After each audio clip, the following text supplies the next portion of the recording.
I guess I feel like we should crack on so that we don't run over. There's 18 on. The presenters are here, so maybe we should just go for it. What do you think? Yeah, thumbs up. Okay, I think we'll begin. Tēnā koutou, tēnā tātou katoa. Ko Julia Clark taku ingoa. Te rangatira o te kuranahi o te whare wananga o Tamaki. Welcome everybody. My name is Julia Clark and I'm the head of the School of Nursing at the University of Auckland in New Zealand. I'm also the chair of the U21 Nursing and Midwifery Discipline Group, and it is my pleasure to welcome you to our annual meeting. For those of you new to the meeting, we are part of the U21 Health Sciences Group, which was established in the year 2000. The group was created to provide U21 staff and students with a framework for exploring opportunities for global collaboration in research, information exchange, and the sharing of resources across the health sciences sector. I've been chair of the Nursing and Midwifery Group since September 2019, and most of my tenure has been taken up under the restrictions of COVID-19. But our energy and enthusiasm has not been curtailed. To celebrate the Year of the Nurse in 2020, we put on a series of webinars for U21 Nursing and Midwifery members, focused mainly on the COVID-19 pandemic, obviously. These events were very successful, very well attended, and reached many nurses and midwives around the world. Our work in 2021 has focused on the student experience, and to celebrate International Nurses Day on May the 12th this year, we held a Zoom forum for some of our pre-registration students to exchange knowledge and ideas about their healthcare settings. And we've also initiated a postgraduate research community of practice for our research students to meet and share ideas. Our meeting today is a reflection of the care and compassion which is central to our disciplines, and we are the leaders of compassion in healthcare. We are very lucky to have 4 exceptional presentations today, which are diverse and an excellent example of our international collaborations created from this network. But first, what I would like to do, I think it's really important that we use these meetings as an opportunity for networking and getting to know each other. So I thought that we would start with a short update from each university that is represented here before we start with the presentations. The format of the rest of the session will be that we'll have 2 presentations, which are 10 minutes each, and then we'll have an opportunity for questions and some discussion, and then we'll have a further 2 presentations, followed by more time for questions and discussion. Please feel free to use the chat function for any further questions. I will try and keep up with those as we go. But if we start going round, you don't all need to speak individually, because I keep making that mistake and we end up spending the whole 2 hours because everybody speaks. But I just thought, I can see Annie there from Birmingham. I just wonder if you could, is anyone else with you? I don't know if Pat Hibbert has joined. No, it doesn't look like. She was thinking about it. Oh, Alistair's here. In terms of U21, usually Jane Nichol would speak for us about the portfolio of activity, but unfortunately she's away at the moment. I know we've been involved in a lot of projects, and we're particularly involved in the International Day of the Nurse, where our students participated, and that was a wonderful event and really well evaluated. There are a number of individual projects which will be reported, I think, separately that we are involved with. But thank you for asking us to contribute. Brilliant. Thank you for contributing, Annie. It's great. And Louise, did you want to say hello from Nottingham? I can say hello from the University of Nottingham, although I'm not in Nottingham. I'm in Melton Mowbray, where the pork pies are made. And pork pies. Yeah. So I'm Louise Walker. I'm the lead for global engagement for the School of Health Sciences, and I sit on the U21 Nursing and Midwifery group. I'm a midwife, so there are a few midwives, but it is predominantly nursing. But it's obviously been a very, very difficult year for everybody. We're in the UK, we've had a number of our planned global engagements cancelled, so we're doing most things virtually. I haven't got a great update on things with regards to U21, but what I thought I would just tell everybody is in 2020 the School of Health Sciences celebrated 30 years of nursing at the University of Nottingham, and again we've ended up having lots of celebrations on that, but unfortunately they've ended up being virtual. But we've put that on, and we've had some great blogs from students who've been there right from the first cohort in 1990. So that's been a great celebration, and a lot of those students are now practicing nurses across the whole world. So it just shows what global connections we've all got. So I'm looking forward. This is my first annual meeting, so I'm looking forward to the presentations and having a virtual meeting with us all. So thank you. Brilliant, Louise, thank you. For those, we've had a few join us since we started this. We're just doing a little round of the universities really to just have a little sort of introduction. So we're not doing individuals, but yeah, I know a few of you from the university, so if you can just say a little bit about your involvement with U21 so far. So I can see Magnus from Lund. Hi, Magnus Hamberg from Lund University in Sweden, and when it comes to U21, I've just been involved for a couple of years, since 2018 or 19 or something like that, in Glasgow, and I'm trying to struggle to involve more teachers. Julie attended a teachers meeting at Lund University in June, I think it was, but I can't see anyone else from Lund here, so I guess I'm failed in that one so far. But I'm struggling in my management group to involve the other programs as well on advanced level and midwifery. Otherwise, I've been involved in a project about palliative care that Lisa is running, and I think she will perhaps talk a little bit more about that if she are going to present anything about that. And that pretty much about Lund.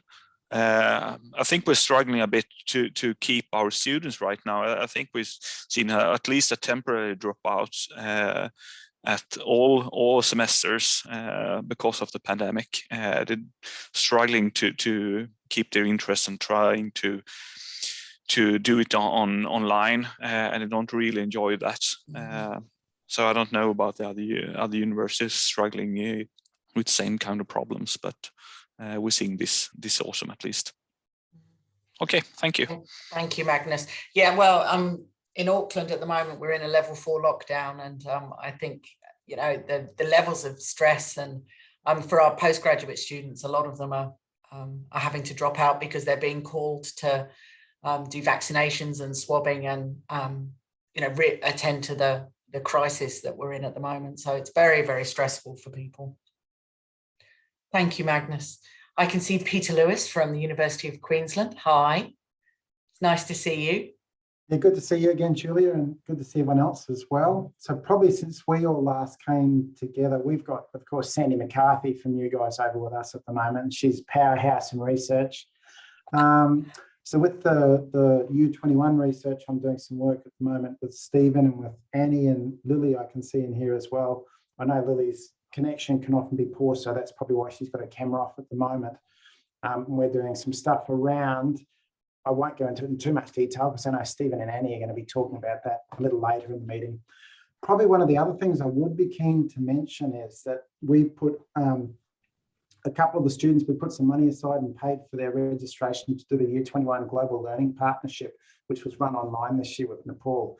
And 3 of the students went and did it. There was another 2 that paid for themselves to do it, and all of them raved about it, said what an amazing experience it was. Oh, that's great to know. Yeah, really good to be able to feed that back. And 2 of the students that didn't do it, because we put the funding into nursing, were from social work, and they got just as much out of it. So it was really good that that worked well. And probably the other thing that we've got is we're doing some work with another one of the schools in the health faculty at UQ, and that's around that interprofessional education. And that sits within another group. But so, yeah, it's great to be part of U21. Thank you, Julia. It's fantastic to have you. And it's great because we've got Karina online. So she's our super duper administrator. So she'll be able to feed that excellent feedback back. So thank you for that. Lovely. And I can see we have Chia Chin from the University of Hong Kong as well. Welcome. Lovely to see you. Well, thank you, Julia. Lovely to see you too, and lovely to see everyone here. Well, thank you for holding this meeting. I wish we could meet in person, but it's still nice to be able to see everyone here. We have resumed face-to-face teaching here in Hong Kong U, so students are back to campus. So life is back to normal, basically. So I think we are quite fortunate. And also this year we will be holding Hong Kong Nursing Forum on December 8th and 9th. So like last year, I will be happy to reserve a time section for our U21 RPG students seminar if Julia approve and everyone is interested. So I will be more than happy to share more information to you in the near future. So yeah, thank you for having me here, and thank you, Julia. Oh, thank you very much. Yeah, that was very successful last year. The University of Hong Kong in the annual meeting put on a session for the U21 postgrad research session. It was fantastic. And we did some short 3-minute thesis type presentations, and yeah, it's fantastic. So thank you for that. It's great. It's great for the U21 network to be able to get out and be seen elsewhere. So thank you for that. Who else have we got here? We've got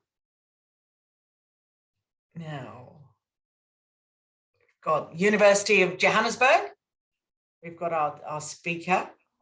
Oh, good morning, colleagues. Rona, and thank you so much. Oh, video, sorry. Good morning, colleagues, and thank you for the warm welcome. I'm Roina Ngonyulu. I'm the head of Department of Nursing at the University of Johannesburg. And I'm also an advanced midwife. With me, I'm having my 2 colleagues. As far as I know, Lorato is going to present. She's a PhD candidate. And Dr. Mpumi, who joined us this morning. So at UJ, we started a committee of practice of our PhD candidates as lecturers. And our ultimate goal is that moving from the lecturers, we'll be including our students so that during our collaboration, we are able to share the research projects that we are doing at UJ and in South Africa in general. So we are happy to be part of the group, and we are looking forward to more collaborations in the future. Thank you. Fantastic. It's great to have you on board and presenting today. We're looking forward to Lorato presenting to us a bit later. So thank you. Thank you. Okay. Now, can I say Yanhu from Fudan? Hello, colleagues. Hi. Very nice to meet in the web and the online. So we are now in Fudan, is all getting back to the semester, and the students and faculty members are going back to the traditional ways of face-to-face teachings and all the academic activities, but still concerned about the progress of COVID-19 in the effect on teaching. And whenever there is cases and everyone is getting very nervous and just worries about the disease, the pandemic. But now I think it's getting better now. And in Fudan, we would very much like to have more opportunities for our students or PhD or master or undergraduate students to share, because these 2 years is no international collaboration, and every student is just asking that when we could go back to the normal exchange with other university nursing students and also faculty members. So we said we were looking forward to the further chance. So would very much like to have a further chance of collaboration in U21. Thank you. Brilliant. It's lovely to see you. It's great to have you here at the meeting. It's great. Excellent. A couple of others. Pat's now joined us, I see, from Birmingham. Hi, Pat. And Denise is here from University of Melbourne. Hi, Denise. Denise very kindly led our first postgraduate research community of practice meeting back in, when was that, Denise? A while ago. Yeah, that's what I think. Yeah. So what we're doing is we're literally just doing a sort of a bit of a round the house of each university, really, rather than each individual, because otherwise we'll be here all night. But yeah, so it's just nice to see you guys as well. And I saw Lillian Ferrer from Chile. Yes, good morning, Julia. It's so good to see you. Good morning. I think it might be the middle of the night for you, though. Yeah, a little, but it's so good to see you all. So thank you very much for organizing the meeting. And well, here we are doing a little better in terms of COVID. We have our students back in clinical practice and actually in face-to-face teaching and campus. Being part of U21 has been a wonderful experience for us. We have worked with the University of Auckland, University of Birmingham, University of Hong Kong. We have been from Queensland. Actually, it has been really wonderful to have the opportunity to organize students encounters online during this period and in the past, and we are really looking forward to have students from Nottingham, Lund, Auckland, again here in Chile.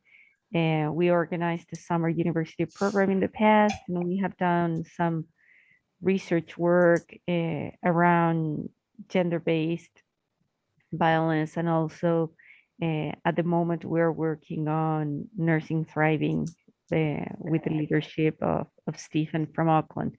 So really U21 has been a wonderful opportunity to network, and we're really looking forward to have some face-to-face meetings in the near future. Absolutely. Thank you, Lillian. Great to see you. And I see Fiona Timmins is on from UCD. Hi. Nice to see you. Oh, great to see you. Thank you.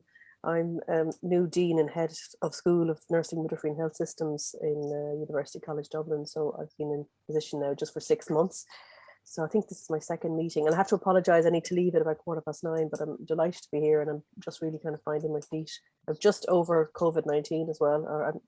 This is my last day of self-isolation. I'm vaccinated, oh, so it's been an unusual couple of years. Oh, I'm okay. Wow. I'm a bit flat, but I'm okay. I survived. Oh, well done. Yeah, exactly. You survived. So, oh, well, I hope you get a speedy recovery. Hopefully get back up running. So in terms of, great to hear about the opening, we're back to face-to-face lectures now for all our undergraduates, and our postgraduate taught is remaining online for the next number of months. And from our faculty's perspective, we're maintaining the online meeting structure for the moment, just to sort of minimise risk. And our numbers are really good. Sorry to hear that the numbers are depleted in other areas. So delighted to be here. Thank you. It's great to have you all. Is there anyone I've missed? Yay, get me. Excellent. Marvellous. That's a relief. I think we're having a little bit of trouble in the Southern Hemisphere at the moment with COVID, but it is actually really great to hear that the Northern Hemisphere is at least starting to get some sense of normality again and learning to live with it. That's what I think in New Zealand we're most fearful of at the moment. We've got to start getting our heads around the concept that it's going to be in the community, and people are going to have it, and unfortunately people are going to die because we've been so lucky in that we've had so few deaths. So yeah, it's Good to see you all. It's fantastic that you've joined us this evening, and we are right on time. So far, so good. I think we should get on with the presentations now. So it is my great pleasure to introduce Professor Annie Topping from the University of Birmingham and Dr. Stephen Jacobs from the University of Auckland. You're going to spend the next 10 minutes or so, and the title I've got for your presentation is Early Career Nurses. So I will hand over to you guys.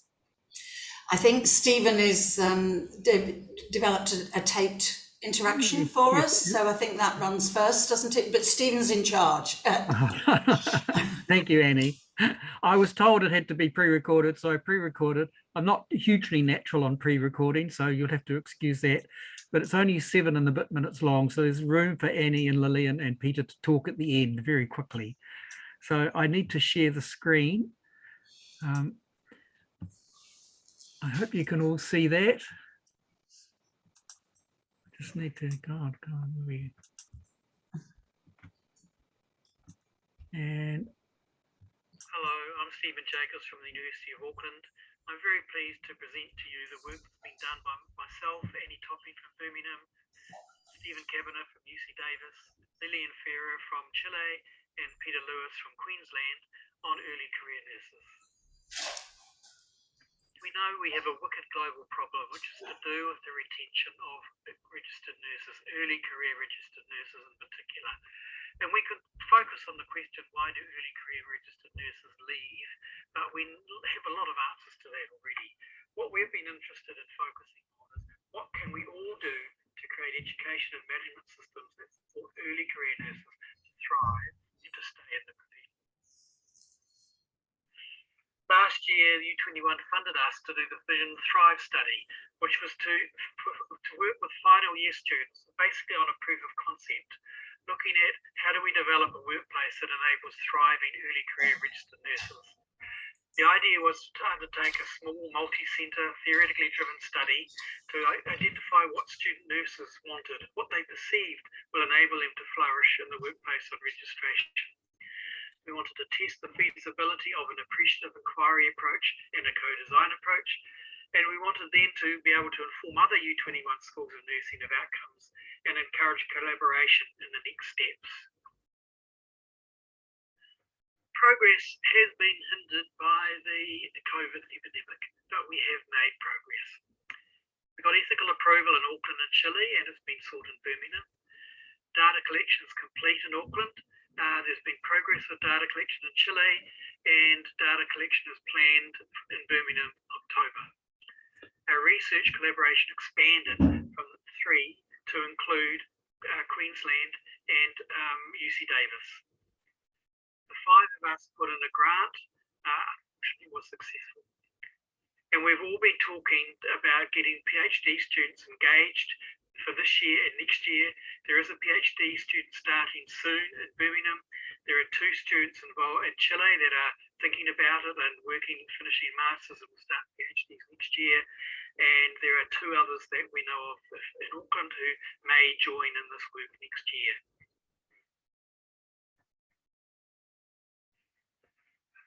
The key thing at the moment that's coming out of this, an emergent outcome, is that we've realised that we need to establish an early career nurse support learning and research network. We can't afford to get locked down in a research project which won't report outcomes for a period of time, especially in this sort of context where it's very hard to do research and things get delayed a lot. So we are establishing a network of U21 schools who are willing to learn together, to test things, to implement things at scale, to drive meaningful and measurable progress to facilitate early career nurses thriving at work. The purpose of this is to increase the successful transition of nursing graduates to the workforce through engaging with students, educators and health providers. We want to improve the retention of early career nurses, a problem that we are all facing. The long-term purpose is to facilitate the development and evaluation of education and management systems across all the schools of nursing involved, so we can identify what does really work to successfully support early career nurses. We will take a positive organisational scholarship approach, which means we want to identify what's working well and what's needed to work even better. We want to take a longitudinal approach, looking at basically over time, what are the changes over time, using the occupational hardiness questionnaire, which was developed with nurses, to look at the types of nurses and whether there are different sorts of nurses who need different sorts of supports because they have different approaches to occupational hardiness. We want to use co-design, experience-based co-design, getting early career nurses, undergraduate nurses, managers, educators, all talking together and sharing information that will support the development of management and education systems. We want to evaluate through the ongoing quality improvement, and we want to integrate data analysis site by site and by centre so that we're comparing across country. So what do we want to achieve with this early career nurse support learning and research network? We want the schools of nursing involved in H21, the nursing and midwifery schools, to commit to finding systemic solutions to improving rates of nurse and midwifery attrition. We want to facilitate the sharing of generated evidence-based co-designed leadership practices and behaviours, so people can learn from each other. We want to learn by identifying, evaluating, sharing the actionable steps that people have taken to achieve goals. We want to have a meaningful and measurable impact on workplace systems that can facilitate retention. We want to contribute, of course, to the body of knowledge about comprehensive, systemic and replicable changes. We want to establish a data repository so that people can access data from around the world that's based on this research or these approaches, so that they can go somewhere to learn from what other people have done and share things. And we want to establish a community of researchers, including a community of postgraduate research students. What does this mean in practice? What will we actually have?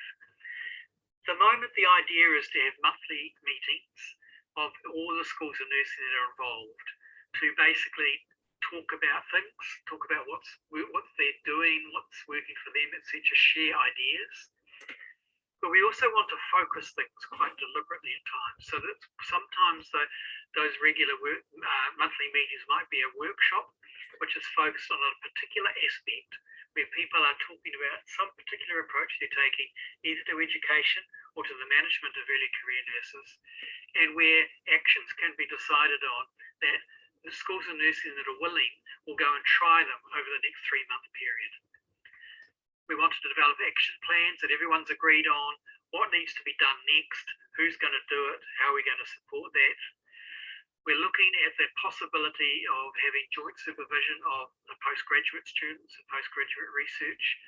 And if we can't have joint supervision, at least we could have advisors from other universities connecting so that we're basically forming a collective. Coaching calls, we might establish meetings where we basically ask experts to come and do some coaching of people who have raised a certain issue and want to present what they're doing and have people talk about it and help them be coached about that. We're looking at collaborative outputs.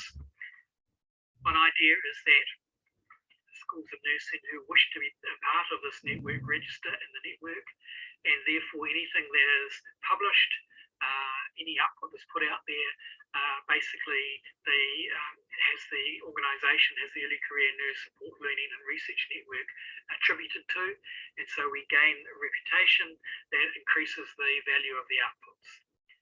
And we will need, of course, the agreements around data sharing, because there are certain international protocols that we need about privacy, etc. So the idea is to build a platform of people working together to resolve what is a very difficult issue.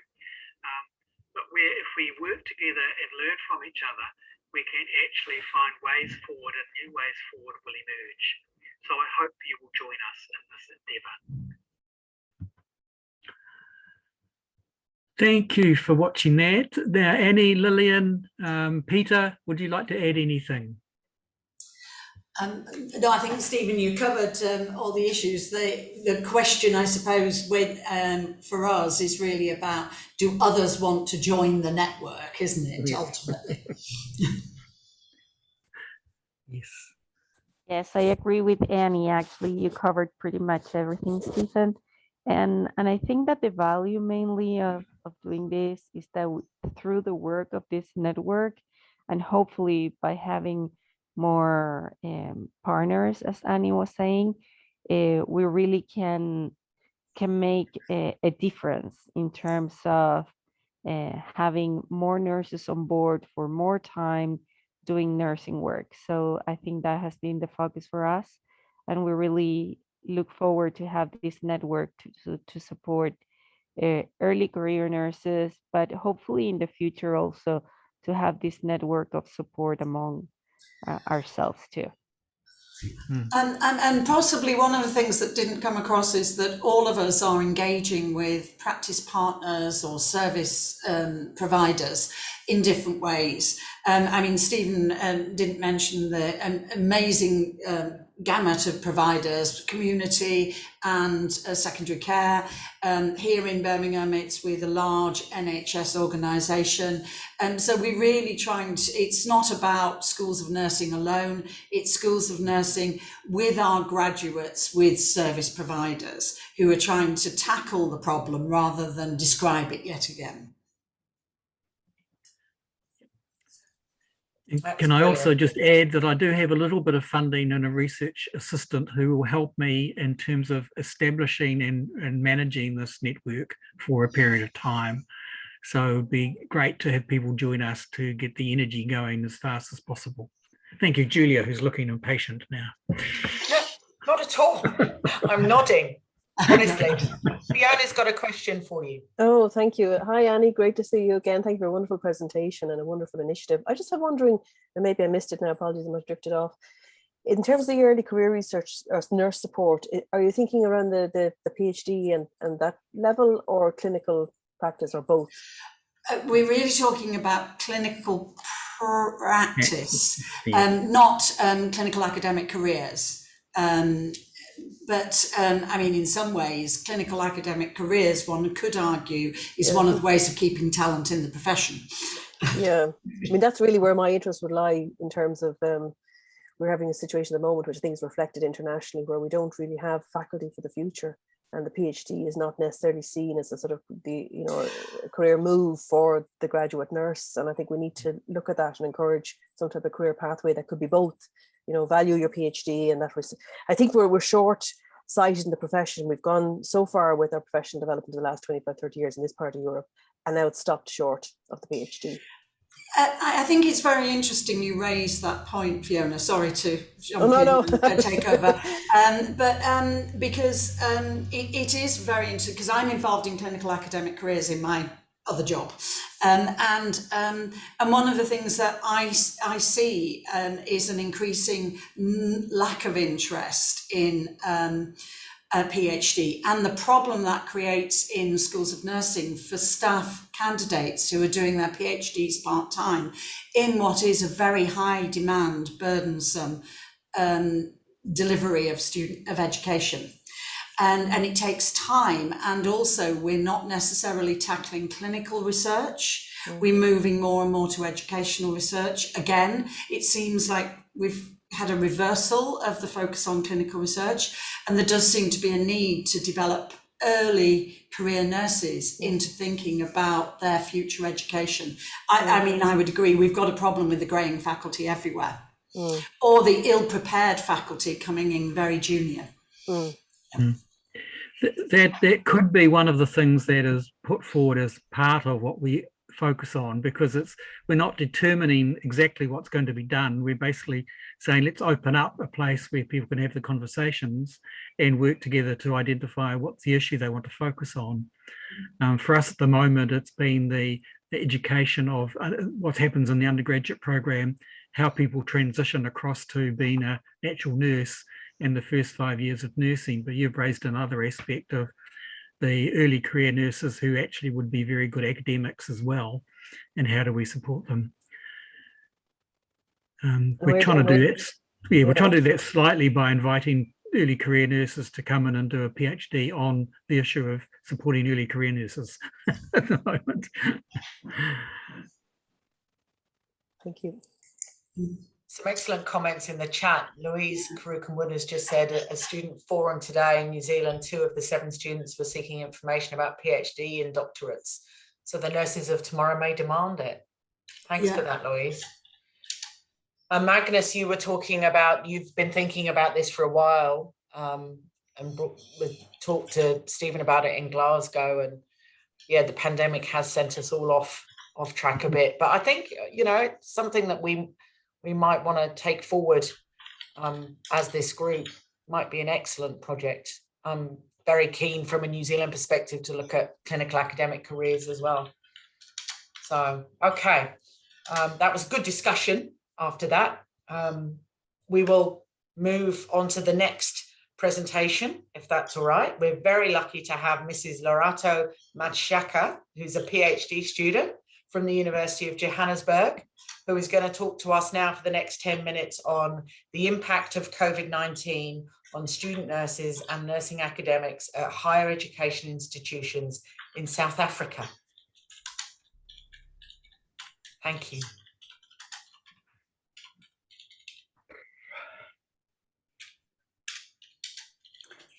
Thank you so much. Let me just take this opportunity to just greet and to appreciate and the opportunity that we've given to share our study.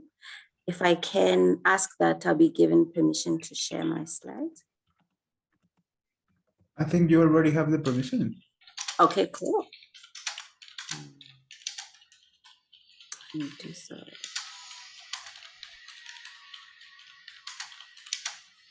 Can I get confirmation if you can see the slides? Yeah, it's okay. Cool, thank you. So as introduced, my name is Lerato, and in this study, I'm working together with Prof. Roina Ngunyulu and Dr. Nompumelelo Nchimila. And our study is entitled The Impact of COVID-19 on Student Nurses and Nursing Academics at Higher Education Institution in South Africa. So this is an ongoing study, and we have actually started collecting data. We started collecting data last year towards end of November, but we are still obviously in the process of entering and gaining entry into other institutions. So just to share, I'm hoping to cover the background of the study and just to share the purpose and the objectives, and I'll obviously share the significance of the study. So coronavirus was declared a pandemic and a global health emergency by the World Health Organization. And South Africa on its own had recorded their first case in March 2020. And after the first case, cases kept on increasing to a point where the country went into a hard lockdown. And due to the hard lockdown, if many can confirm, there wasn't, we were not able to do face-to-face interactions with the students. And therefore teaching and learning and assessments moved to an online platform, but some institutions opted for a blended learning approach, depending on the type of program that was offered by the institution. So nursing programs, as we can agree, are different from other educational programs. Students are expected to cover a few hours in clinical, and they are expected to cover a few hours in simulation lab and in class. And 80% of work integrated learning should be done in an accredited clinical setting under supervision. In South Africa, we have the South African Nursing Council, which expects the students to be at an accredited clinical institution. So for the undergraduate students, it was a bit of a challenge to have our students at the institution at the time during the hard lockdown. But the postgraduate and the post-basic student nurses, which are born from different eras, they form part of the workforce in hospitals in South Africa. So they were already in hospitals, and they were actually undergoing such a lot of pressure because they were expected to be at work at the time, and they couldn't focus on their studies. So their studies actually suffered. And because of this, they were also struggling with the online platform. You know, some of them were born before technology. So it was a struggle for them to be able to continue, and some of them are dropped off. The nursing academics as well at the South African institutions are also from different eras, and some of them are born before technology. So some of them were also struggling with this online platform of teaching and learning. And just in addition, students in general that are from South Africa come from different backgrounds. Some come from really poor backgrounds, some come from well-off backgrounds. So they were able to still continue learning and are thriving with the online platform, but some really struggled. Institutions did try to support the students by giving them data and smart devices to be able to continue with their learning.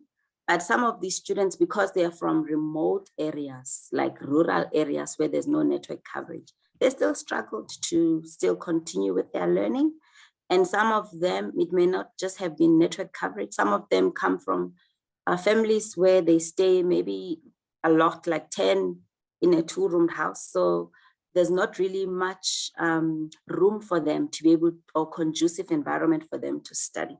So universities in general in South Africa were not ready for a complete online teaching. And we know that coronavirus does have a significant impact. I mean, some people are still suffering, our families are suffering, and students are still suffering this impact that the coronavirus has brought among people. So in South Africa, we realized that there's a limited data on effects of the pandemic on student nurses and nursing academics. Therefore, we decided to take it upon ourselves to do the study, to be able to find out what are the impacts that this virus has on people. So the purpose of the study was to investigate and compare the impact of coronavirus on student nurses and nursing academics in relation to teaching and learning, in order for us to provide recommendations on how the delivery of quality nursing education and training can be facilitated. So we had a few objectives. We wanted to determine the psychological, educational, socioeconomic impact of the coronavirus on student nurses and nursing academics in relation to nursing education, teaching, and learning. And we also wanted to compare amongst the 5 higher education institutions, how are the student nurses, how are the nursing academics taking this impact that has been brought upon them by the virus. And lastly, we wanted to provide recommendations on how we can actually contribute to having quality nursing education provided during the coronavirus pandemic, or any other pandemic for that matter, because there's no telling what pandemic will come after this one. And the question was, what is the impact of coronavirus on student nurses and nursing academics in relation to teaching and learning? We followed a quantitative, descriptive, and comparative study design, survey design, which is contextual in nature for us to be able to get to the results which we're looking for. And we're looking at using student nurses, including undergraduate, post-basic, and postgraduate nurses at the 5 higher education institutions in South Africa. And we are using a stratified random sampling method. For collection of data, we're looking at computer software package, SurveyMonkey, an online survey. And we are using a tool or tools that have been developed. So we had to ask for permission before we can use the tools. So the student nurses will need 30 minutes to be able to complete the surveys. And we are going to, or we have already started using university management systems to be able to gain entry into the institution. And for analysis, we are going to use descriptive and inferential statistics. And the descriptive statements in the surveys will be analyzed and coded in consultation with the independent coder. Like I said, we've already started collecting data. So we have received ethical clearance from the host university. We have received permission to conduct the study from the host university, and we have gained entry with the relevant gatekeepers.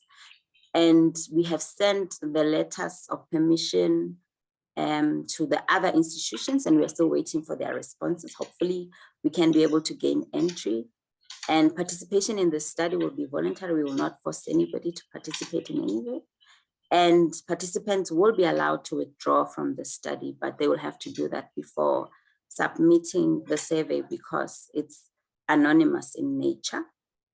And hopefully when we are done with our results, we will be able to recommend and refer the students when necessary and the nursing academics.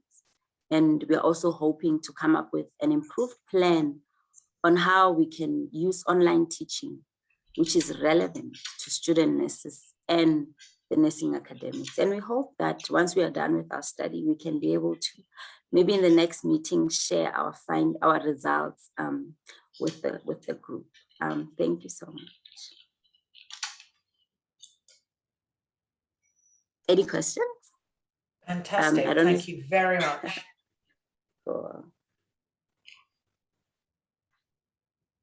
So at this point, from what you know, have many of your nurses been delayed in graduating because of COVID?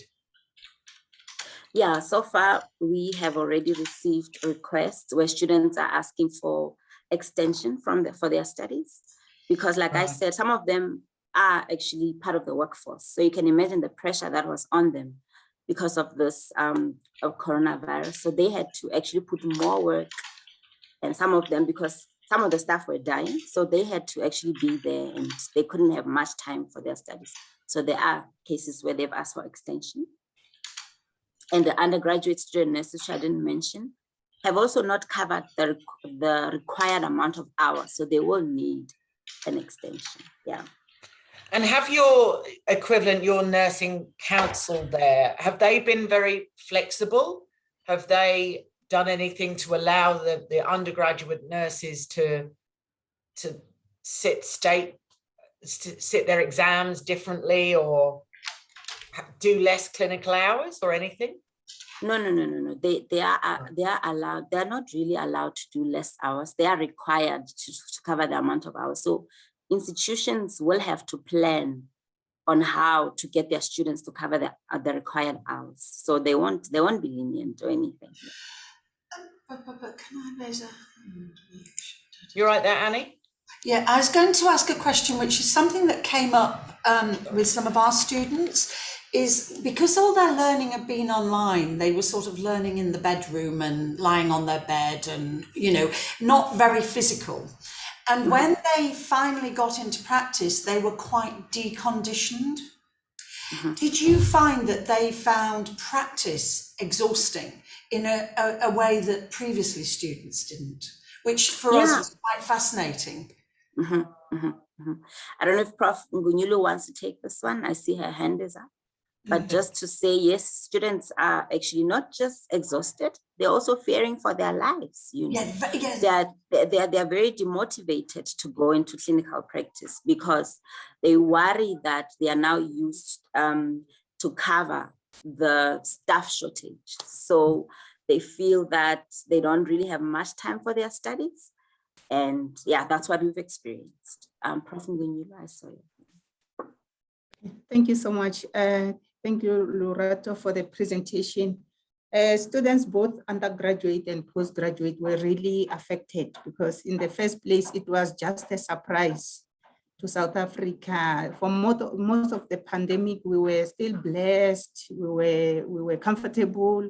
We were just hearing from the news that this happened in China, this happened, but last year it came to us as a surprise. So it affected them really seriously. The first thing for both of them, as they are human beings, they are not immune to the vaccine. There were some were candidates were tested positive. Some the relatives were affected seriously. Some lost their loved ones. So it affected them really seriously. For the undergraduate, for the postgraduate, they were frontliners. They were affected. We had to, from the university side, we had to request extension of their training. The last group was in June this year. That's where we finalized their marks. So it really affected both sides. With the nursing council wanted 1,200 hours. they don't care whether pandemic or not. So this is what happened in the end. We are hoping to get more from them because this is from our observation. So from the results, really, we are hoping to get more that we'll be sharing with the group next time. Thank you. Excellent. Thank you very much. JP Leach is in the house. Hello. Thanks very much, Julia. In the house. So I also, since anyone said that, thank you. Listen, Loretta, thank you very much for describing that study. That sounds really important. I think we in Glasgow have perhaps not anticipated quite the effect on our students as we've seen. I put a question in the chat there. I think it's become apparent that those in a younger age group, 16 to 24, are much more affected in terms of their mental health by this pandemic. I wonder, given with the demographics of the students you're going to target, will there be enough in the number of mature students to work out if that's an important variable here?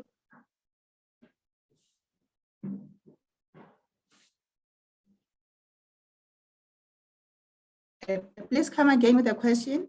I missed it. Oh, sorry. Will there be enough older students, mature students, to see if their reaction to the pandemic has been different from the younger students who've perhaps just arrived fresh from school?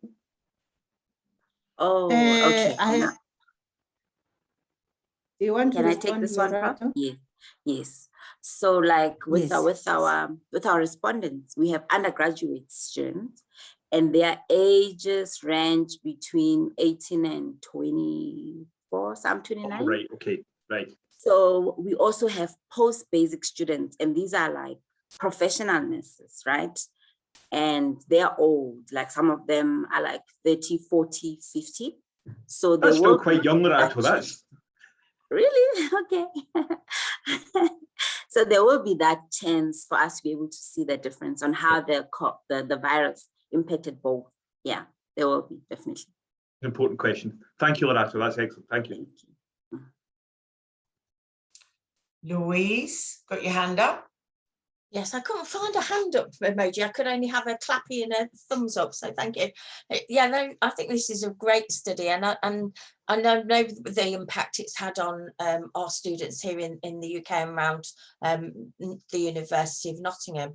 But I think the impact it's had on the academics is another really important point to raise with staff going back into practice to help out with the workforce, not only with nursing but with vaccinations and things, and also with the increasing support that academics have need to give their students. And I think, from a very personal perspective as a manager, the staff have needed an awful lot of support because of what support they're giving students, and it's had a massive impact on our workforce as well. Thank you. Absolutely. There's some great comments in the chat. Annie brought up about mental health among the younger students was very apparent. She worries about the new grads of 2021, absolutely. And I'd forgotten that they would have had the debacle around their A-level results as well. So they're already coming in to nursing with those anxieties and those experiences. You've got a student here from Swaziland who the virtual meetings with supervisors. Yeah, that makes it very hard, and trying to keep people engaged with the Zoom and the online. We're seeing it at the moment. And Annie, again, levels of staff mental health issues, absolutely, the knock-on effect. Fantastic. Thank you very much for an excellent presentation. Have we got, so there are still some hands up. Nompumelelo, did you want to ask a question? Yes, no, I'm part of the team. I just wanted to say an observation from when we are still doing the data collection is that the surveys are actually coming quite slow.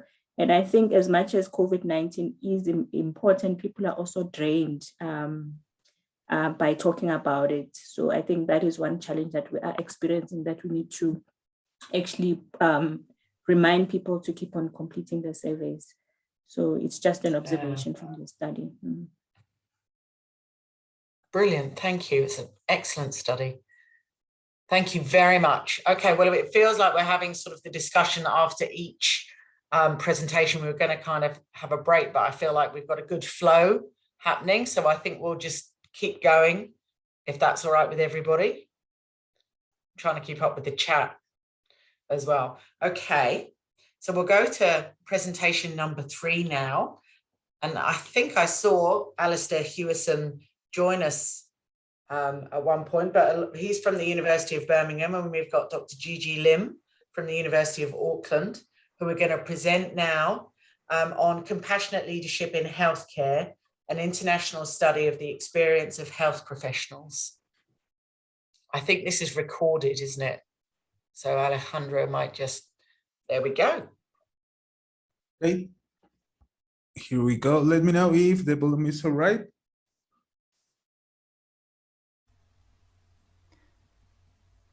Good morning. My name is Alistair Thielsen. I'm an honorary reader in the School of Nursing at the University of Birmingham. Thank you very much for the opportunity to share some of our work with you. I'm presenting on behalf of the team, which also includes Ian Snelling from the University of Birmingham, Gigi Lim from the University of Auckland, New Zealand, and Mary Bismarck and Natalie Martinek from the University of Melbourne. In the 10 minutes that we have available, I hope to provide some background to explain the origins of and motivation for the project, present a couple of recent models of compassionate leadership that have been developed that inform the work, then summarise the project and share some of the emerging findings with you. There's extensive evidence that supporting staff is vital to staff wellbeing and patient outcomes. So if we're to deliver compassionate care, high levels of staff support are required. However, sadly, there's been significant failures in healthcare, particularly in England, arising in part from a lack of support, and in many of these reports listed here, the absence of effective leadership, and in some cases nursing leadership, has been identified and singled out as a particular cause of the problems.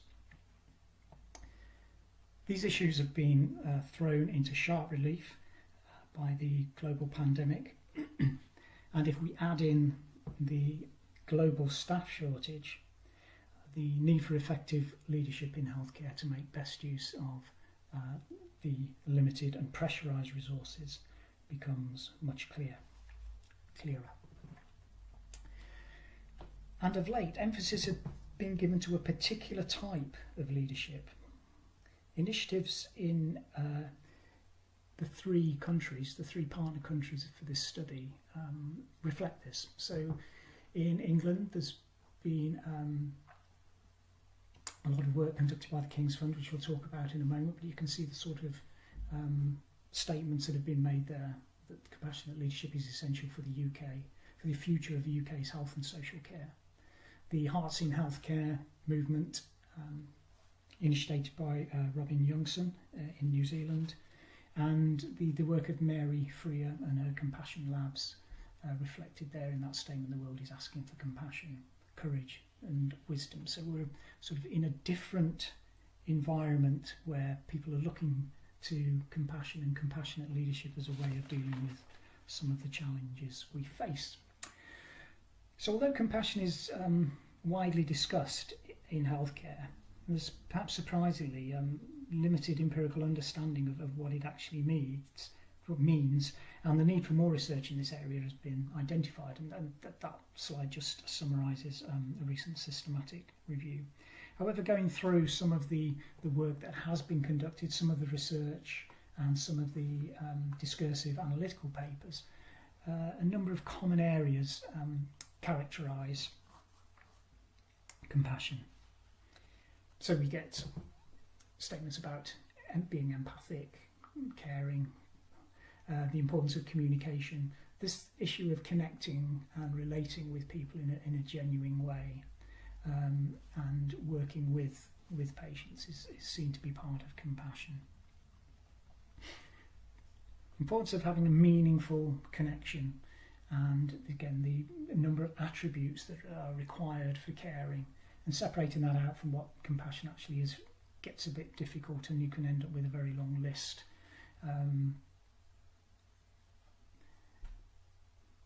But there is this notion that the central to it is a recognition of suffering, and feeling and recognizing that suffering and then doing something about it, encouraging or initiating a response in a person, a carer, to do something about it. And this has an emotional resonance as identified there.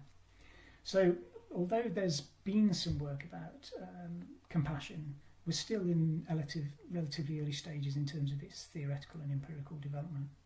And then if we think about that in the context of compassionate leadership, which is an even more recent term, there's even less evidence. Now we've done some work exploring this, and this just reflects that, how compassionate leadership has been characterised in some organisations. That's a project we did in the West Midlands of England, and some work we did directly with the NHS about compassion.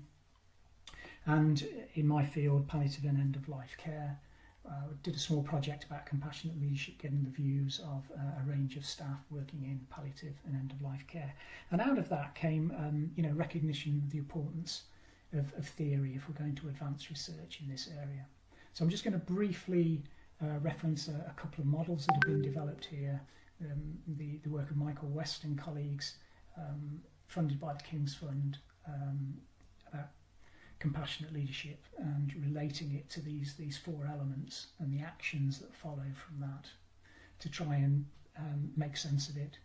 And a European model funded by the European Union, which centres on cultural competence and combining that with compassionate leadership. And you can see the aims of what the aims of that project. And it's primarily an educational focus. So what can we do? It's a conceptual map for potential content healthcare trainers. So it's how do we train people to be compassionate, culturally competent, compassionate leaders. But we felt there was something a bit more fundamental to address. That's just the model there. In terms of what does it actually mean to people? So the valuable work's been done, but it needs further exploration. So we set out to conduct this comparative exploratory study with health professionals in 3 countries: England, New Zealand and Australia. So it's a qualitative explorative study. We've conducted 25 semi-structured interviews, and we're in the process of the thematic analysis. You can see the duration of the interviews and the sample there. 21 of the respondents were women and 4 were men. So in terms of emerging findings, all but 4 of the participants had heard of the term compassionate leadership.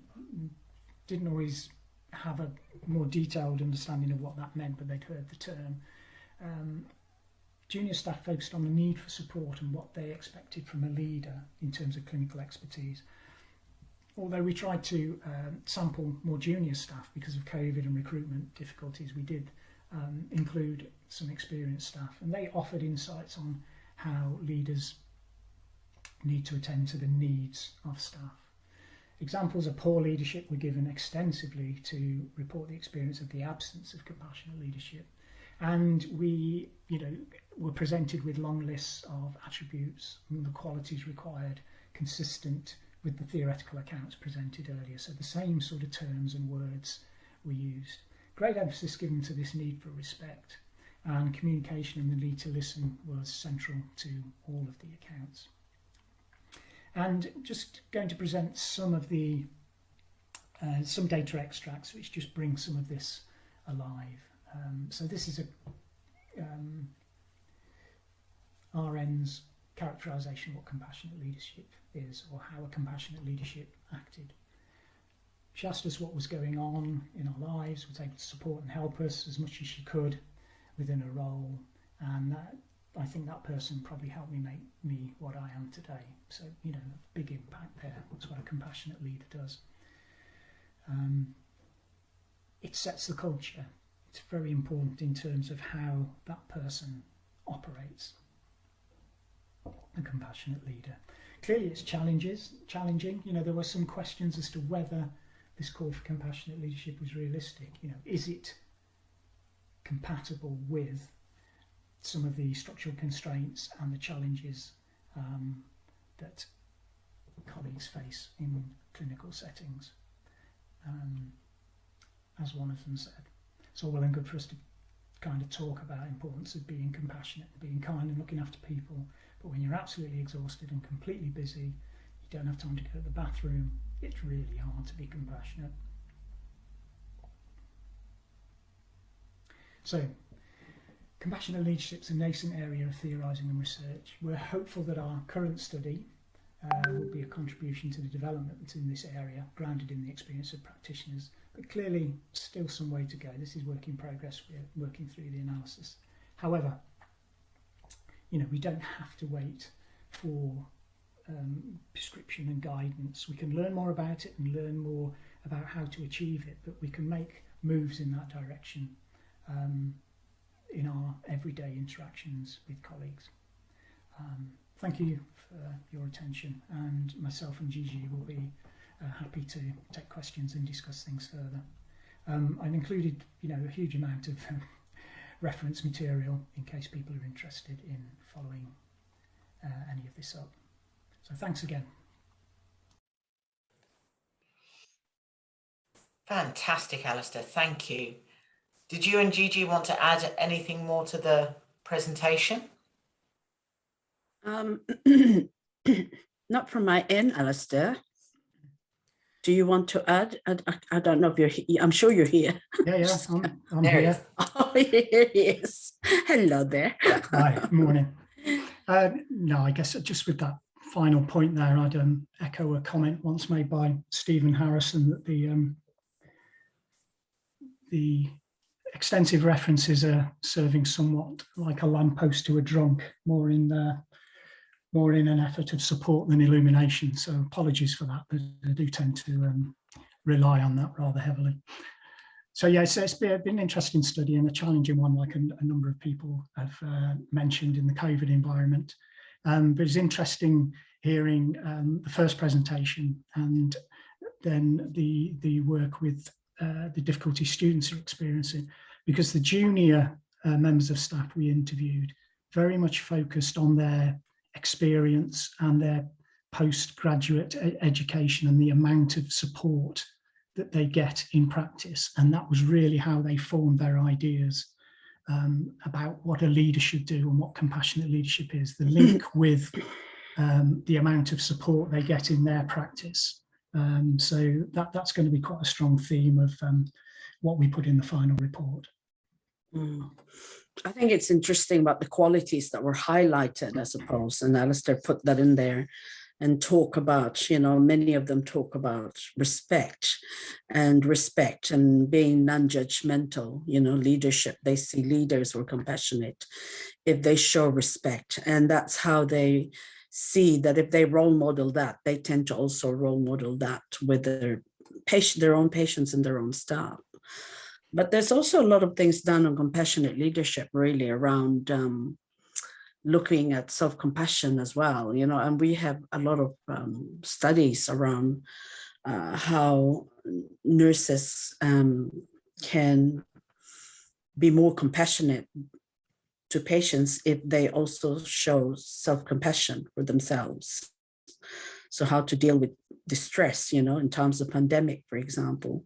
I think there's a lot of that around, you know, showing self-compassion of yourself as well allows you to emit compassion to other people and to lead in a more compassionate way. I suppose we will open for questions maybe then. Absolutely. I was going to dive in there initially around compassion fatigue. I noticed that quote from the doctor said, you know, but when you're really busy and, you know, it's difficult to is there even a place for compassionate leadership when everybody has compassion fatigue, I suppose? Yeah, I mean, I think the the thing that isn't picked up very strongly in what we've presented there is the importance of the context and the organisational culture. In that if the setting isn't right and the levels of support aren't right, you can't expect this to happen. And I wouldn't want this to be a sort of a wholly negative thing in terms of it's really, really, really difficult, but which indeed it is. But I know in a number of organisations, Annie may want to comment on this. I know in the big trust that she links with in Birmingham, they put a lot of work into putting staff support in place, and indeed have got a head in the trust who oversees that. So I think there are a lot of efforts that have gone into supporting staff, but the COVID-19 pressures and just the normal waiting list pressures and the staff shortage, which was referred to in the first presentation, really create huge pressures. So I think there are indeed elements of compassion fatigue, but there is recognition of it and efforts underway to try and deal with it. Yeah, I mean, I would agree, Alistair, when you mentioned the big trust I'm involved with. But I mean, one of the big issues is with COVID is that the let-up hasn't gone away. And we now have the huge backlog of healthcare in the UK, and I'm sure other countries are very similar. Our cancer backlog is enormous, our elective surgery backlog. And so staff have got no opportunity to regenerate or get any of their reserves filled up again in order to fight the onslaught, as it were. So I think we've got a staff who are very depleted anyway, and that is creating real challenges. I mean, for me, I found a really interesting thing. We've recently put some adverts out which are entry-level posts into higher education, and the number of applicants from intensive care are phenomenal, which suggests people are wanting to leave intensive care to come to what they see as lighter work.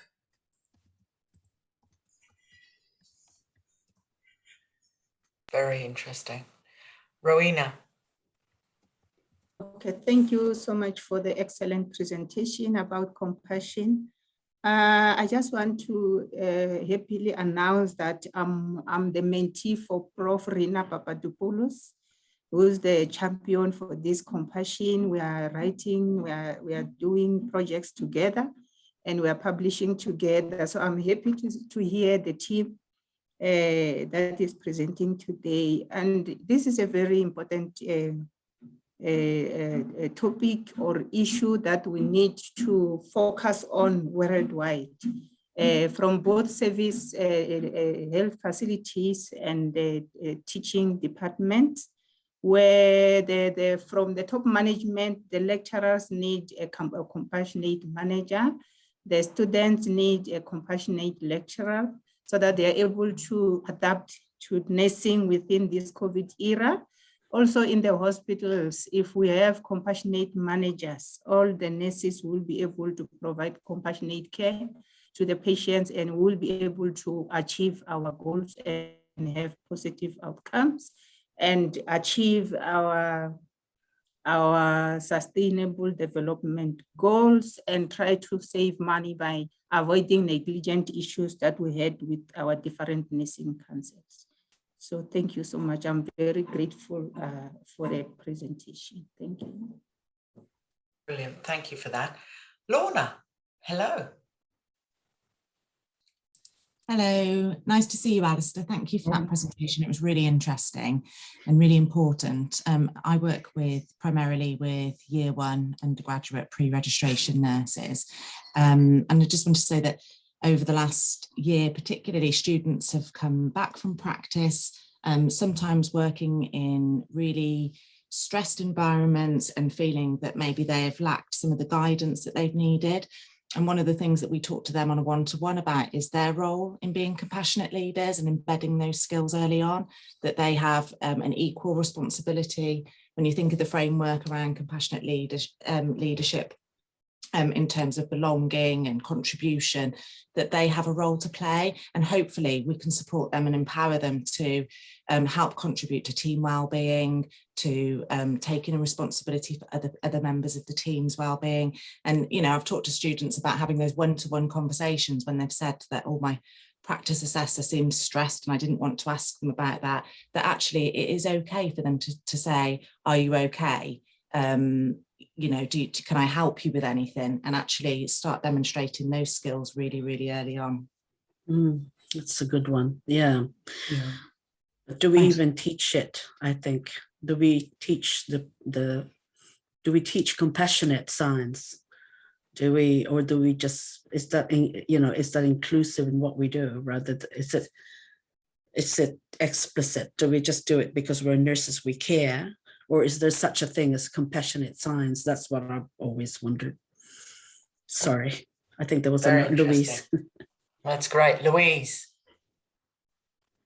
Kia ora, thank you for a fantastic presentation. I'm interested in nurse health and nurse health literacy as part of my PhD topic. And I'm just wondering, in terms of the speakers, do you think the emotional demand of caring or the emotional demand of nursing is a workplace stressor, is like an occupational hazard? Yeah, absolutely. I mean, yes, some of the work that good question. Prompted me to be interested in this was work I did with my colleague Yvonne Sawbridge, where we used to run a whole series of workshops with staff looking at the management of the emotional labour of nursing. And the way that Yvonne characterised it was, you know, hard hats are not just for builders. So that was the sort of the tagline in terms of, if you were kind of building site, you have to wear a hard hat because something might fall on your head. But because of the, in nursing, with the emotional demands and the pressures that are put on people, there isn't really anything formally that would equate to that.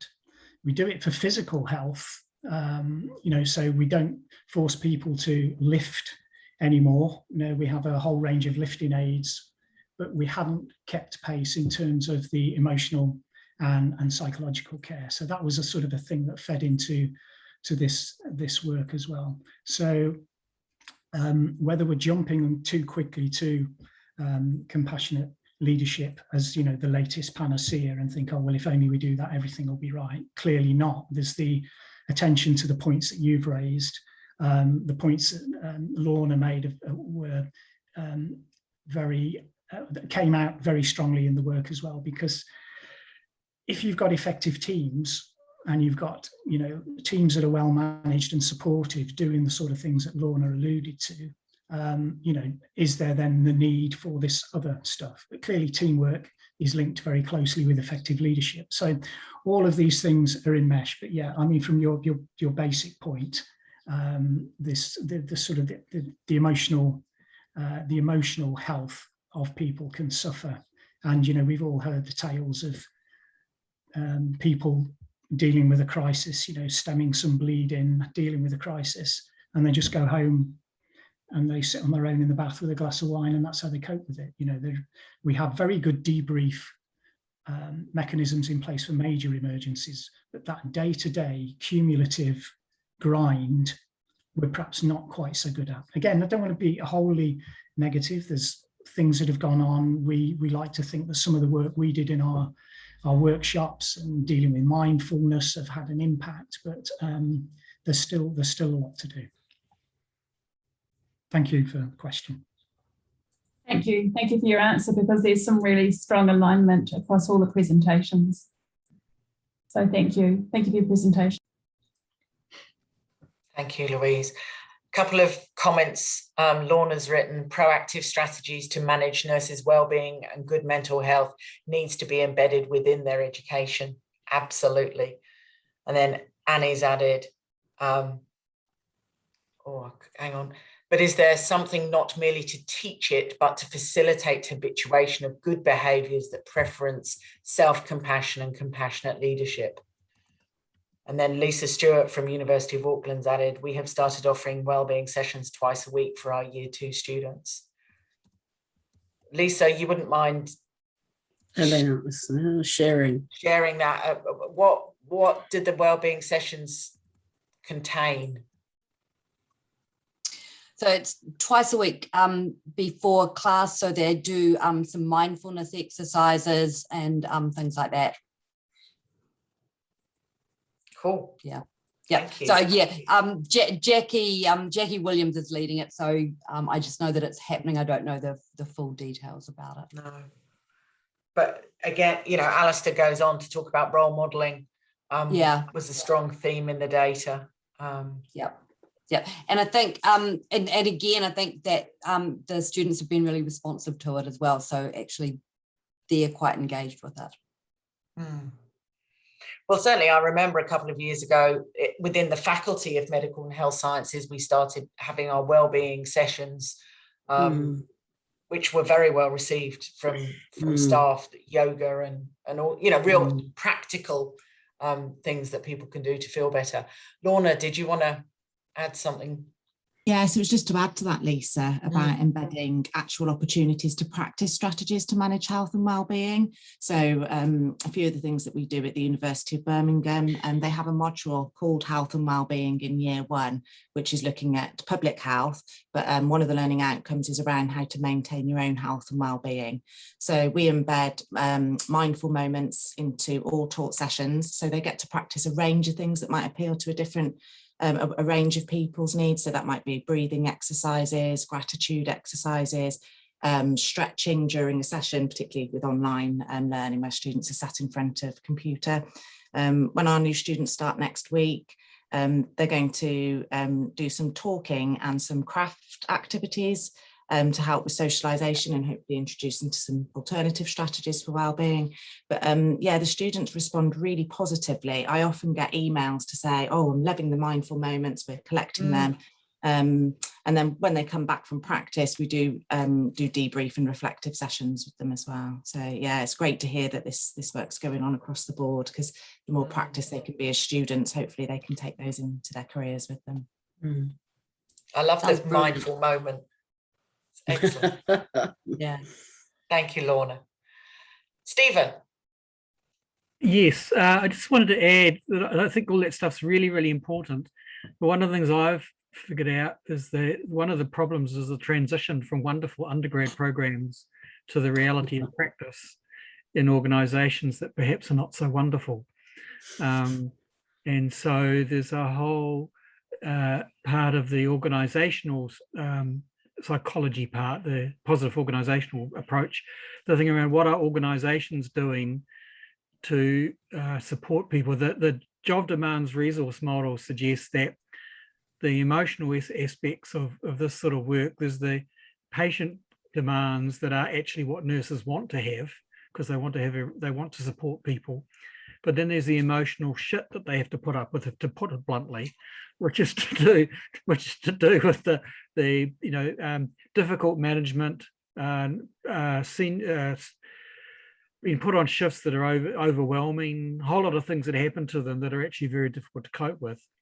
So I think one of the things we need to look at is the teaching that goes on in the undergrad programs that creates a whole group of students that are wonderfully prepared, but then they can get overwhelmed by the reality of the life that they go into.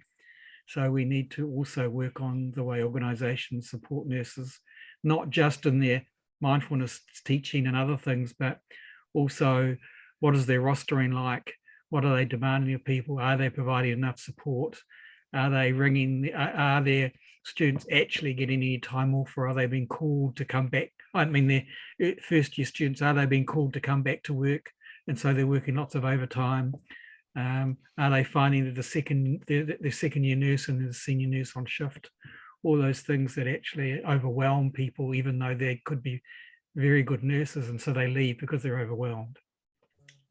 Yeah, I mean, I think there's a huge job to do in terms of the organisational culture, and the reports that I referenced all talk about that it's not just one element. So having highly skilled and students who can look after themselves is grand, but the organisation needs to adjust and become more compassionate. And in another study I was involved with recently, where we sat in on board meetings, there were some moves towards this. So the board meetings all started with a patient story. So to try and get the board to centre on the needs of patients and what the whole organisation was there to do, the meeting was started with an account. It could be a complaint, it could be a positive, but really just to put the patient at the heart of it. Now, of course, then they do shift onto waiting times and financial stringencies and all the rest of it, but there were some efforts to try and do that. So yeah, there's a long way to go, and the pressures and the political context force people to behave in ways in which they wouldn't. You know, we create these environments that result in people practicing in ways that we wouldn't want, and patients don't get the care they need.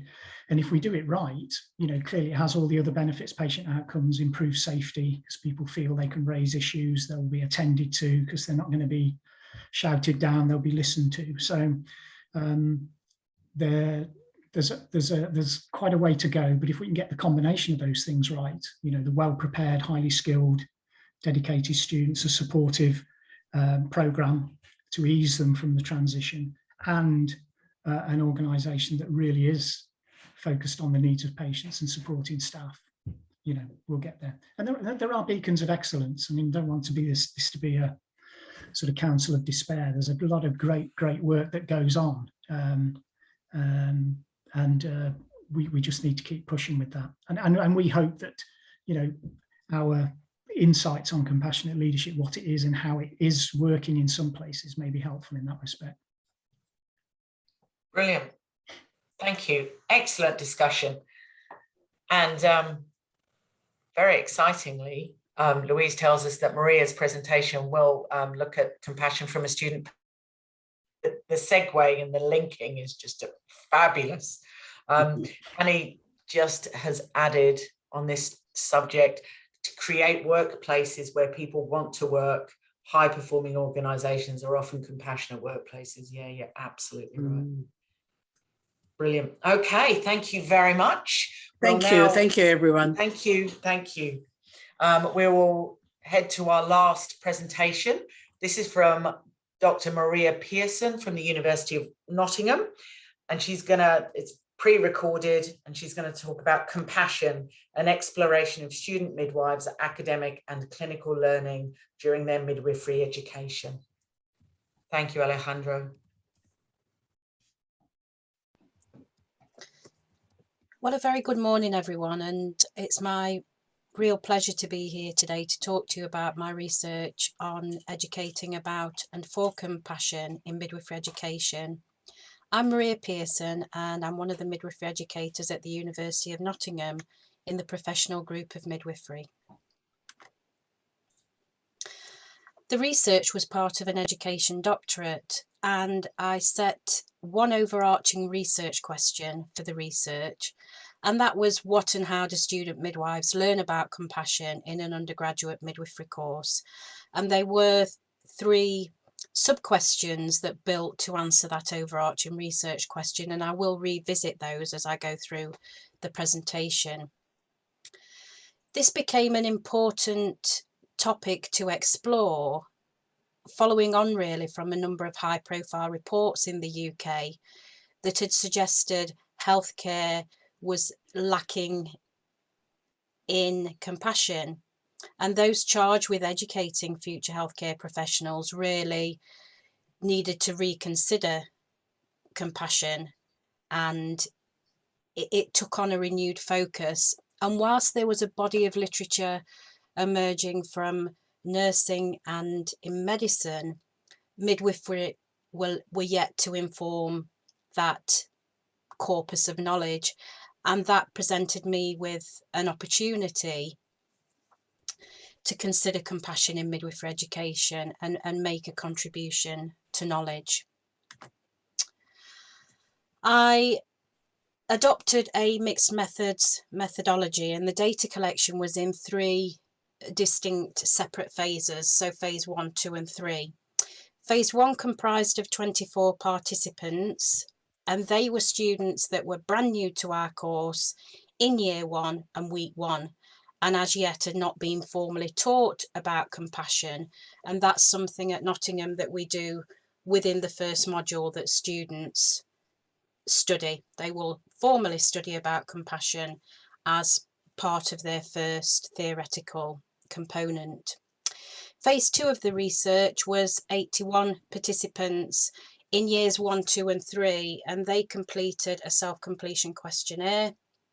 And then phase 3 were students from years 1, 2 and 3, and they were in separate focus groups, and I used semi-structured interviews. So what did I find from the analysis of the data that was collected? So if I return back to the overarching research question, what and how do student midwives learn about compassion in their undergraduate midwifery course?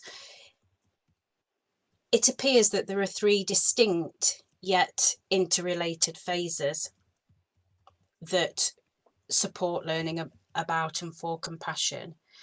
And this starts with their life experiences, then the formal teaching about the ideas associated with being compassionate builds on students' existing experiences and perspectives, and then the formal teaching about compassion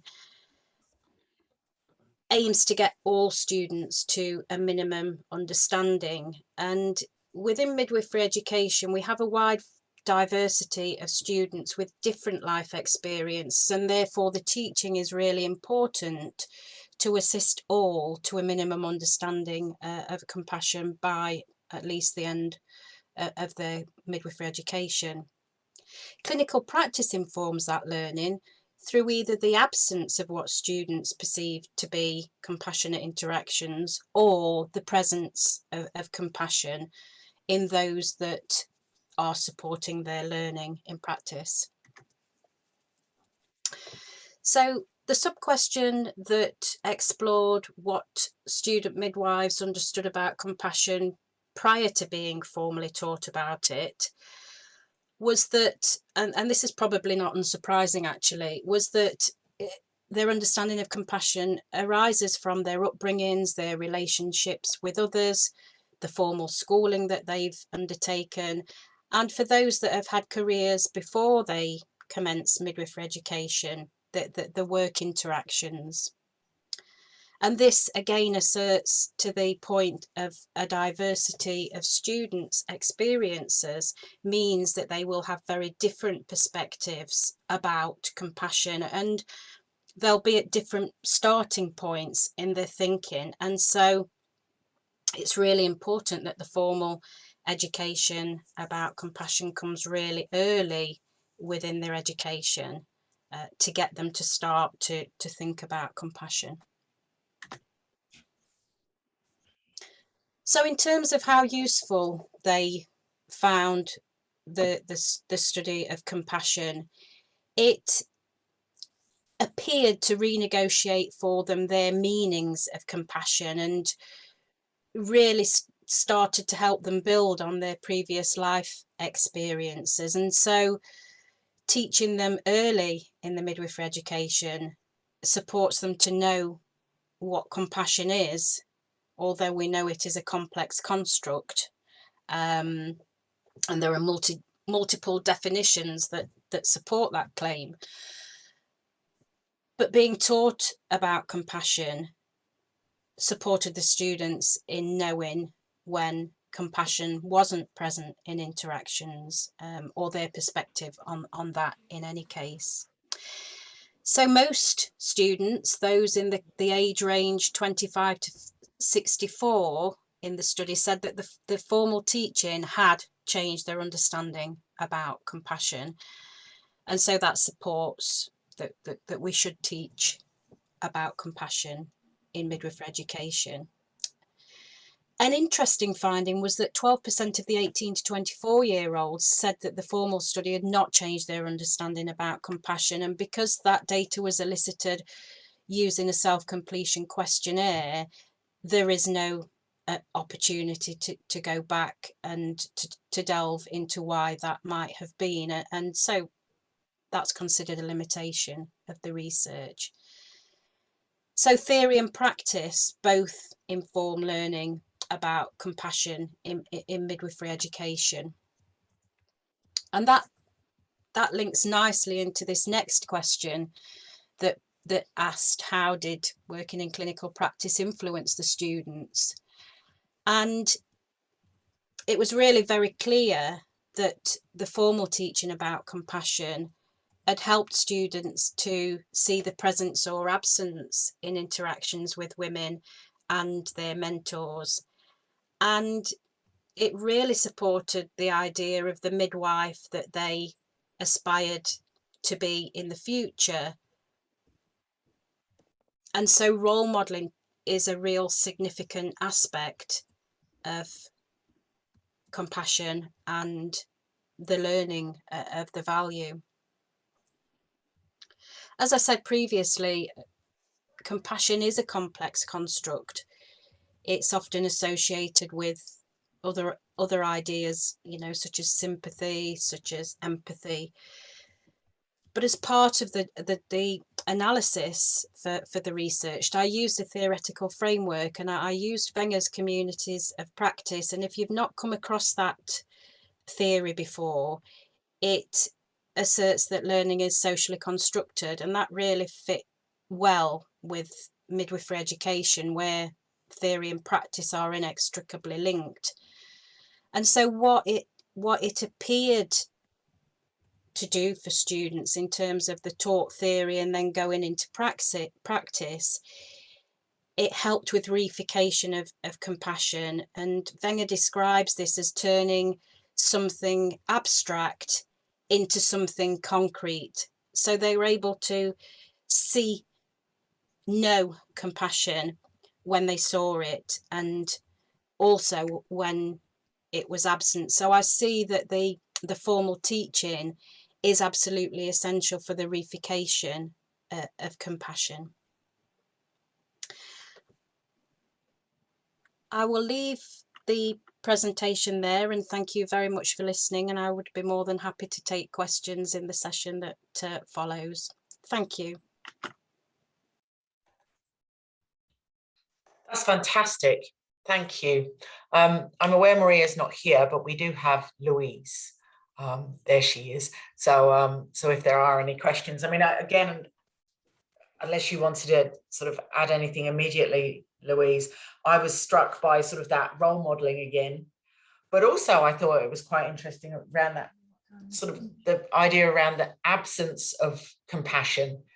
And when you've got some formal knowledge about it, whether having an understanding of the absence would, I don't know, inform your practice better or something. I don't know. What do you think? Yeah, I think you're right. I'll just say Maria's really sorry she can't be with everybody today, but she has had an accident, and that's why she's not here. She would have been here, and she's badly hurt her eye and she can't see. She went, well, I could do it with one eye. I went, no, you can't go on screen with one eye. You've got to rest your eye. So that's why she isn't here. But she has been very much driven our compassion element in our curriculum and through the research that she's done. And that's really heightened, I think, not only the students, but also the staff, you know, us as academics who teach alongside her, of picking up this compassion and how important it is. So it then becomes a thread, although it's part of one of our first modules, it actually then becomes a thread through all of the other modules, so that it always comes back and we're addressing compassion. But I think, yeah, the role modeling, it was stark, and to use your name, also how that once they know about compassion and they start to be able to identify what it is, that they can identify when it's not there. Very interesting. Thank you, Louise. Gigi. No, thank you, Louise, and that was a great presentation. I was really interested when you say teach the principles, teach the concept, because that's what we quite often do, and we teach the theory. And the theory helps somehow the application of this in the clinical setting. We did a study with Professor Nathan Constantine. We looked at nurses and doctors and look at their compassion level and what actually increases nurses' compassion. And this is where I coined the word self-compassion. Is it a bad thing? And what they actually found in the study is that self-compassion seemed to be practiced by many nurses to maintain compassion. And they don't do it because they're nasty, but they use it as a defense. And so when you're talking about a formal skills being taught in an environment like healthcare, something like teaching the skills, even we quite often use communication skills, but is it communication skills or is it understanding human utterances, you know, why people respond that way when they're stressed, for example. So when they see their patient shouting at them, in comes the principle of how to manage human encounter with someone under a lot of stress. So I'm interested from that perspective in terms of how do you actually teach it? How do you incorporate it? Because it's the same for any curriculum, postgraduate as well. I teach therapeutics, and you know, prescribers need to have that, need to understand how else, because that will make the patient better, isn't it? So I was interested from that point of view. Well, Annie actually suggests, would an outcome from this group be a piece of work around scoping of a core curriculum or a toolkit for compassion in the curriculum? Yes, certainly some of the things that people absolutely. have talked about today, we could probably do that quite easily. Lorna has added a toolkit would be useful, especially linking compassion to other skills and topics so it can be embedded in curriculum, as Maria alluded to. Yeah, I think we could definitely at least maybe look at what we are doing. Yeah, what's already existing in the curriculum and how and where the gaps are would be really good, you know, because I'm sure we're already doing it.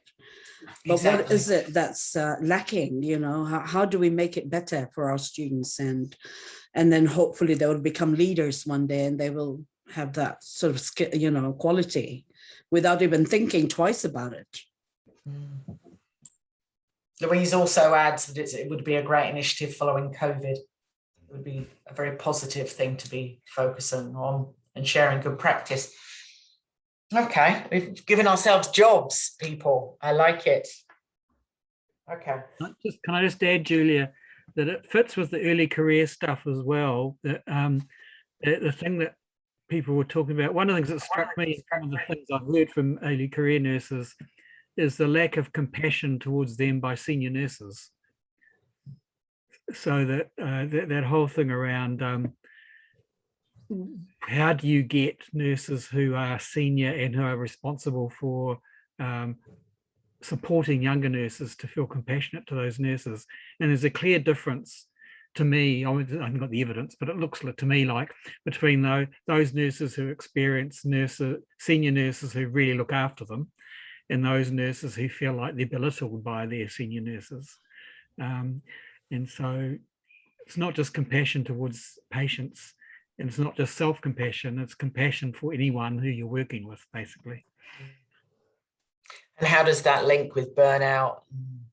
Oh, absolutely. And how does that link with the schools of education? But you know, like schools of nursing who are dealing with staff in the hospitals who are then going to deal with their students. And so is that brought up in part of the teaching of supervisors and the clinical supervisors, etc. Lorna adds, nurses eat their young. Anything that changes and challenges that rhetoric is welcome. I completely agree. The sad thing is you keep on hearing it, you know. Still, I know it is very sad. I mean, I always think that surely nurses who didn't start their nursing training being horrible people who wanted to hurt people. So what's happened to some of these senior nurses or supervising nurses who have lost their compassion, really? And so it would be because they weren't treated with compassion either. They were burnt out and done over. So somehow we have to.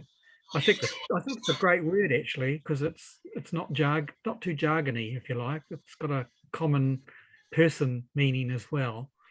And so it could be very useful as part of the lexicon for talking to nurses at all levels. Is your organisation compassionate to its nurses? Are your senior nurses compassionate to their students and student nurses? That's quite a good question, possibly. Thank you, Stephen. Excellent discussion. And we've got Nomathemba has said, our students attending practicals in the teaching hospital often have this to say as part of the post-conference. It's like we are not wanted on the wards. Yeah, that's right. Yeah. It's funny because, you know, I trained at Charing Cross Hospital in London, and it was a real sort of honour to be able to have students, and we were regularly audited by local providers, and you know, it's a source of shame if you weren't allowed students. So you were actually very excited to have them and to do a good job and welcome them, because, you know, you're a teaching hospital, and, you know, without students, then it was sort of, you know, the quality of the care that you gave was almost, you know, affected by that. So it's changed somehow. Annie. I was just going to say that we did something in the large trust that I'm connected to, which was called The Big Conversation, where we talked to students about what would make the workplace better and for them as students on their placements. And one of the biggest things was not to be referred to as the student, but referred to by name. Wow. Which I think is very interesting, that in effect, they would just constantly ask the student, tell the student, and had no personhood. Do we put enough time and effort into that, you know, teaching the preceptor to be a good preceptor on a ward?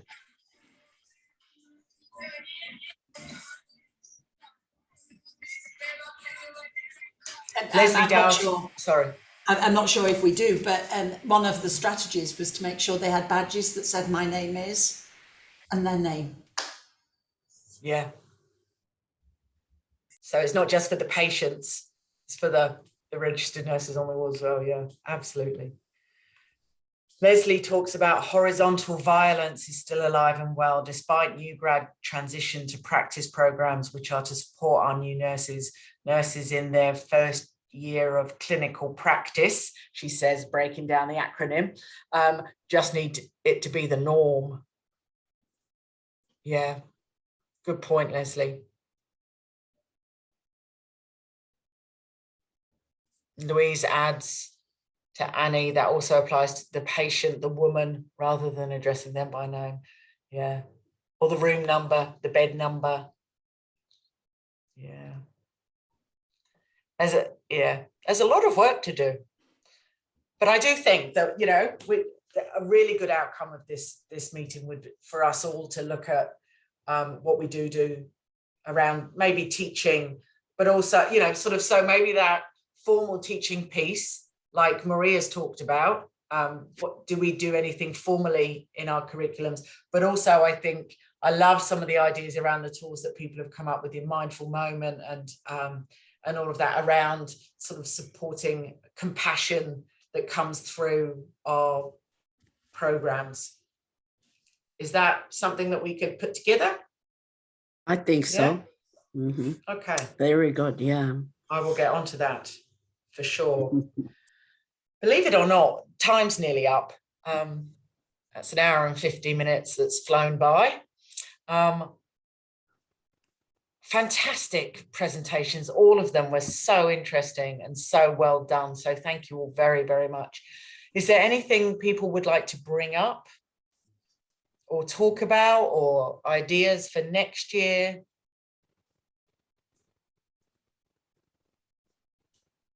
Do we know what bids have been funded that may involve nursing and midwifery yet? Karina? People have they? We have notified all funders, and the exec committee will go through that tonight at the exec committee meeting. All of the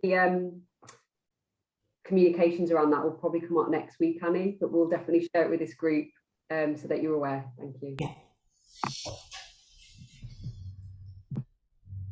It's a really, really useful, the U21 funding is a very useful tool. And I certainly think tonight is a perfect example of the innovation and collaboration that comes from this network. I think what gives so much strength to a lot of these research projects is the breadth and the internationality that comes along with this network and with these studies. So I think it's fantastic. Just a couple of more comments. Rowena's adds, as nurses and midwives, we really need to be compassionate and continue to be role models in providing compassionate care. We do really have a long way to go in terms of compassion. We do. But I just Thank you, feel Julia, like this is for all the work that you have put on this meeting. It has been a wonderful meeting, so thank you very much, and particularly thank you for your leadership. Oh, thank you, Lily. It's very kind. Thank you.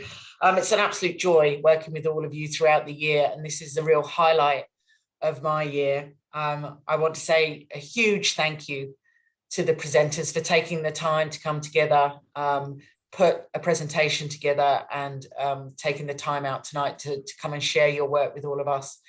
I'm very, very grateful. We could never hold any of these meetings without the great support from our project manager, Karina. You are an absolute pleasure and a joy to work with, and it's really important that you're acknowledged every time we meet, but particularly during the annual meeting, because I know it's intense. So we really appreciate your support for Nursing and Midwifery, because you're always here, and I really appreciate it. And also finally, a huge thank you to Alejandro for doing such a wonderful job of getting the presentations to work and making me feel very calm from that perspective as well. So thank you very, very much.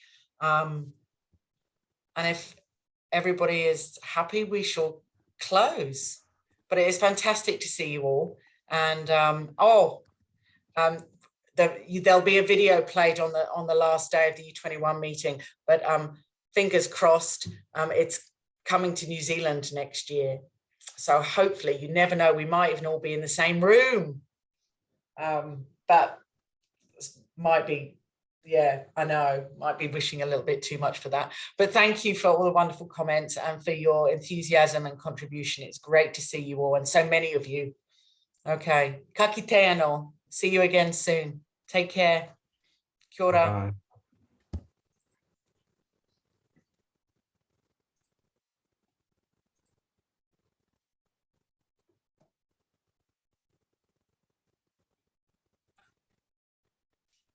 Fantastic.